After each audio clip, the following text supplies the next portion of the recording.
Shalom sahabat Kristus, senang sekali dapat berjumpa dalam program Saling Menyapa GKJ Dagen Palur. Saya mengucapkan selamat Paskah, Yesus sudah bangkit. Nah, dalam kesempatan kali ini saya ingin berbagi berkat melalui kisah hidup Sakius yang diubahkan ketika ia berjumpa dengan Yesus, yang didasarkan pada Lukas 19 ayat yang pertama sampai yang ke-10. Mohon berkenan Bapak Ibu Saudara bisa membacanya secara mandiri. Seperti yang kita ketahui bersama bahwa Sakius adalah seorang kepala pemungut cukai. Dan karena pekerjaannya inilah, Sakius tidak disukai banyak orang karena dianggap sebagai orang berdosa. Mengapa? Karena bagi banyak orang Yahudi, membayar pajak kepada pemerintah bukan berbicara hanya soal politik ekonomi, tetapi juga menyangkut soal agama. Ketika seseorang membayar pajak, itu menunjukkan sikap tunduk kepada kaisar, padahal seharusnya mereka hanya tunduk kepada Allah. Nah, suatu ketika Sakius ingin melihat Yesus yang saat itu sedang naik daun, dan kebetulan Yesus melewati kota Yeriko. Tapi bukan saja karena badannya yang pendek yang membuat Sakius tidak bisa melihat Yesus, tetapi juga karena relasi dengan orang lain yang tidak baik. Maka orang lain pun tidak memberikan akses jalan kepadanya. Dan ini bisa jadi permenungan kita. Kalau kita ingin melihat Tuhan, berelasi dengan Tuhan, pastikan relasi dengan sesama juga baik. Karena kedekatan relasi dengan Tuhan juga tergambar melalui relasi dengan sesama. Dan menariknya, Sakius tidak putus asa. Ia segera berlari dan juga memanjat pohon ara demi melihat Yesus. Dan semua yang dilakukan Sakius semata-mata karena Sakius sangat rindu melihat Tuhan. Dan respon Tuhan pun sangat luar biasa. Tuhan Yesus tidak hanya membalas tatapan dan kembali menyapanya, tetapi Yesus juga menghendaki menumpang di rumahnya.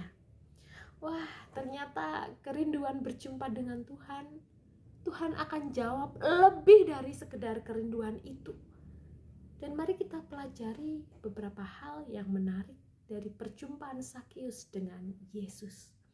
Yang pertama, ketika Sakius berjumpa dengan Yesus, Alkitab mencatat respon Sakius sukacita. Jadi perjumpaan dengan Yesus itu membuat orang bersukacita, tidak sebatas senang. Senang dan sukacita itu berbeda.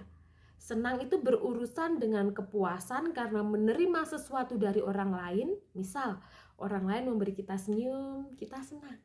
Tetapi sukacita berurusan dengan sikap kita terhadap keadaan.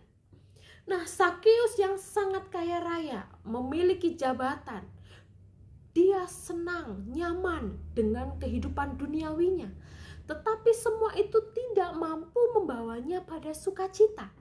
Dan sukacitanya justru ditemukan, didapatkan ketika ia berjumpa dengan Yesus. Dan memang kesenangan dapat kita cari, dapat kita temukan di dunia ini. Tetapi percayalah bahwa sukacita hanya dapat kita temukan di dalam Tuhan. Yang kedua, ketika Sakius berjumpa dengan Yesus, dia tidak hanya bersukacita, tetapi dia mulai sadar akan kesalahannya sehingga ia berkata, Tuhan, aku akan mengembalikan uang yang kuperas 4 kali lipat.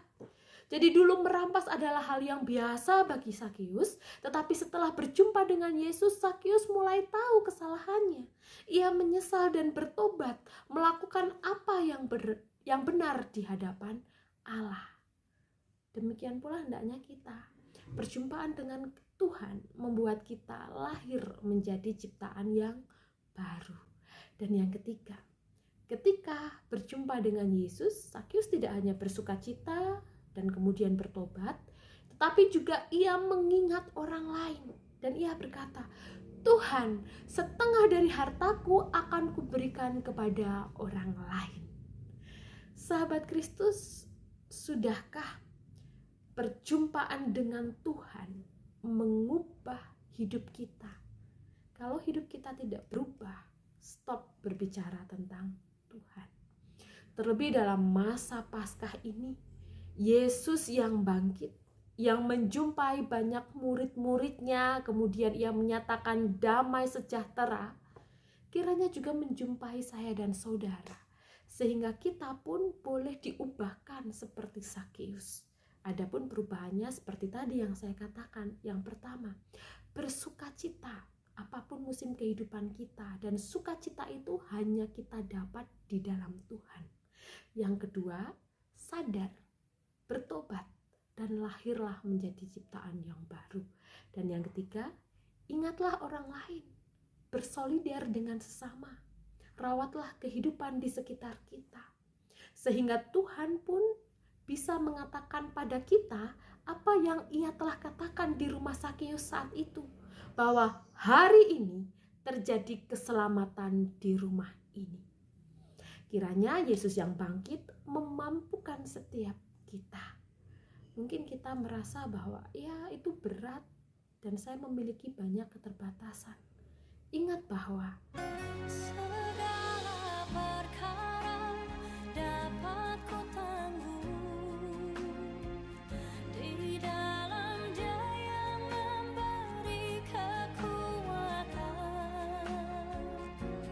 Tuhan Yesus penolong dan sahabat, tetap percaya Tuhan